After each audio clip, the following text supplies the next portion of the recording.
ठीक है जी। मैं X2 ले लिया, लेट मैं X2 ले लिया, तो इस केस दे विच OF2 O2 F2 F right side ते आऊगी, है ना। क्यों आऊगी? क्योंकि राइट साइड ते नैगेटिव एलीमेंट आउंदा है जिहदी इलैक्ट्रोनैगेटिविटी ज़्यादा है। ऑक्सीजन दे केस च हैलोजन नाल रिएक्ट करते हैं तो हैलाइड बनता है, ठीक है जी, हैलाइड, क्योंकि ऑक्सीजन के नालों फ्लोरीन की जी हैगी इलैक्ट्रोनैगेटिविटी ज़्यादा है। वैसे इहदियां रिएक्शन जे आपां थोड़ा जिहा होर डीप जाइए, ऑक्सीजन के केस जी हैगी एक्स जनरली 99.9% केसिस दे विच फ्लोरीन ही होंदी है साइज़ की वजह से। क्लोरीन ब्रोमीन तो आयोडीन का साइज़ जोड़ा है काफ़ी बड़ा होंदा तो ईजिली वो रिएक्ट नहीं करता, प्रोडक्ट नहीं बनाता, शॉर्ट लिव्ड अगर बनते भी।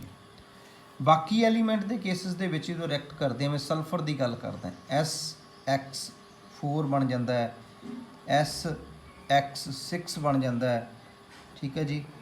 ये कुछ भी हो सकता है, तुसी सुने भी होणगे कंपाउंड SF4 या SCl4, SF6 SCl6, काफ़ी कंपाउंड जोड़े है ने बन जाते हैं।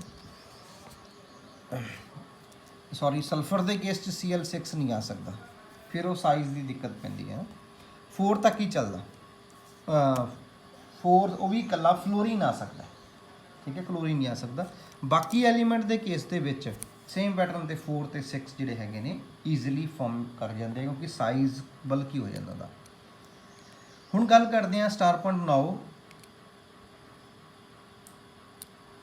ऑक्सीजन दी स्टार पॉइंट बना लो, पहले लिख लो, ऑक्सीजन ते फ्लोरीन का साइज़ बहुत छोटा होता है, ठीक है। आपस दे विच इन्हां दा बहुत ज़्यादा जिहड़ा हैगा आपस च कह सकते हो कि बॉन्ड स्ट्रेंथ बहुत ज़्यादा होती है इन्हां दी, क्योंकि साइज़ छोटा है, equal size approximately, bond energy बहुत ज़्यादा रिलीज़ होंदी है जो फॉर्म होंदे ने, तो प्रोडक्ट जिहड़ा है काफ़ी स्टेबल बनाता है। तो ऑक्सीजन जिहड़ी हैगी है, स्टार पॉइंट ये हैगा, reacts only with fluorine just due to small size and anomalous behaviour. Anomalous behaviour पहला भी तुम दस चुके हैं कई बारी, स्मॉल साइज जिहदे च आंदा हायर चार्ज डेंसिटी आती है, लैक ऑफ डी ऑर्बिटल आ जाते हैं, ठीक है जी। नैक्सट मैं गल करदा SF4 की। हुण इन्हां दियां कुछ स्ट्रक्चर्स ने, नाल हाइब्रिडाइजेशन दसूँगा, +1 दे विच भी शॉर्टकट दस्सिया होया, हुण भी थोड़ा जिहा दस देना नवे स्टूडेंट्स के लिए, फस्ट टाइम जिहड़े कर रहे हैं। SF4 की गल करदा, किवें बनदी है हाइब्रिडाइजेशन ते स्ट्रक्चर ते जोमैट्री जी आपां गल करदे हैं। सल्फर दे मैनूं पता किन्ने इलैक्ट्रॉन होंदे लास्ट दे विच, ऑक्सीजन फैमिली है 6 इलैक्ट्रॉन होंदे, ठीक है जी। फ्लोरीन किन्ने बॉन्ड बनाता है? Single bond. 4 फ्लोरीन ने 4 बॉन्ड बना ले, 4 फ्लोरीन ने 4 बॉन्ड बना ले, बन गए 4 बॉन्ड, एक लोन पेयर बच गया। काउंट कर लो लोन पेयर नूं 1 2 3 4 5, टोटल सिग्मा बॉन्ड किन्ने हो गए? 5 सिग्मा बॉन्ड हो गए। किन्ने हो गए? 5 सिग्मा, सिग्मा किन्ने हो गए? 5 सिग्मा नूं जो डिस्ट्रीब्यूट करोगे, एस दे विच वध तो वध 1 आ सकता है, पी दे विच वध तो वध 3 आ सकते, टोटल किन्ने हो गए? 4, एक डी बचिया 4, sp3 डी की होगी हाइब्रिडाइजेशन होगी जी, ठीक है जी। sp3 डी हाइब्रिडाइजेशन होगी तो यदि स्ट्रक्चर ट्रिगनल बाय पिरामिडल बनती है जी। कि बनती है? Trigonal bipyramidal. लैट मैं शो ड्रा करदा इनू। सल्फर सेंटर दे विच है, 1 2 3 4 सारे की ने ये फ्लोरीन ने जी। इत्थे की हो गया? Lone pair of electron. क्या आ गया जी? Lone pair of electron. इत्थे फ्लोरीन हो गए, एक ही हो गए लोन पेयर ऑफ इलैक्ट्रॉन, ठीक है। इनू सीसॉ जोमैट्री भी कहते हैं। किहड़ी? सीसॉ, सीसॉ स्ट्रक्चर, सीसॉ जोमैट्री, जो थोड़ा दिल करता है, ठीक है जी। उस तो बाद अपने को आ जाता है नैक्सट, अपने को मैं स्टडी करदा सिमिलरली SF6 की स्टडी करदा। SF6 ये फिर सेम पैटर्न से आप काउंट करते हैं। सल्फर है 6 इलैक्ट्रॉन ने, सिंगल बॉन्ड बनाते हैं, 1 2 3 4 5 6, तो 6 सिग्मा बॉन्ड हो गए। 6 सिग्मा बॉन्ड ਨੂੰ ਫਿਰ ਡਿਸਟ੍ਰੀਬਿਊਟ ਕਰੋ। S ਦੇ ਵਿੱਚ ਵੱਧ ਤੋਂ ਵੱਧ 1, P ਦੇ ਵਿੱਚ 3, D ਦੇ ਵਿੱਚ 2 ਚਲੇ, ਕਿਉਂਕਿ P 'ਚ ਮੈਕਸਿਮਮ 3 ਆ ਸਕਦੇ ਆ, ਜਿੰਨੇ ਮੈਕਸਿਮਮ ਆ ਸਕਦੇ ਉਹਨੇ ਆਪਾਂ ਲਿਖਦੇ ਨੇ। 3 ਬਲੌਕ ਹੁੰਦੇ ਨੇ ਨਾ, ਇਲੈਕਟ੍ਰੋਨ 6 ਆ ਸਕਦੇ, ਆਪਾਂ ਬਲੌਕਸ ਦੀ ਗੱਲ ਕਰਦੇ ਹਾਂ। S ਦਾ 1, P ਦੇ 3, 6 ਨੂੰ ਡਿਸਟ੍ਰੀਬਿਊਟ ਕਰਨਾ, 3 ਤੇ 1 4 ਰਹਿ ਕੇ 2, P2 ਹੋ ਗਿਆ ਜੀ, 6 ਹੋ ਗਏ। ਠੀਕ ਹੈ, sp3d2 ਹਾਈਬ੍ਰਿਡਾਈਜੇਸ਼ਨ। ਇਹਨੂੰ ਔਕਟਾਹੈਡਰਲ ਜਿਓਮੈਟਰੀ ਦਾ ਨਾਮ ਦਿੰਦੇ ਆ। ਤੇ ਸਟਰਕਚਰ ਦੀ ਆਪਾਂ ਗੱਲ ਕਰਦੇ ਹਾਂ ਕੀ ਬਣੂਗੀ। ਸਲਫਰ ਸੈਂਟਰ ਦੇ ਵਿੱਚ ਹੋ ਗਿਆ, 1 2 3 4 5 6 ਸਾਰੇ ਕੀ ਹੋ ਗਏ, ਇਹ ਫਲੋਰੀਨ ਹੋ ਗਏ, ਸਾਰੇ ਕੀ ਹੋ ਗਏ, ਫਲੋਰੀਨ ਹੋ ਗਏ। ਠੀਕ ਹੈ ਜੀ, ਇਹਨਾਂ ਦੀ ਸਟਰਕਚਰ ਹੋ ਗਈਆਂ। ਨੈਕਸਟ ਇਹਨਾਂ ਦੇ ਇੰਪੋਰਟੈਂਟ ਕੰਪਾਊਂਡ ਨੈਕਸਟ ਲੈਕਚਰ 'ਚ ਕਰਵਾਊਂਗਾ। ਹੋਪ ਕਿ ਅੱਜ ਦਾ ਸਾਰਾ ਸਮਝ ਆ ਗਿਆ ਹੋਊਗਾ। ਆਲ ਦਾ ਬੈਸਟ।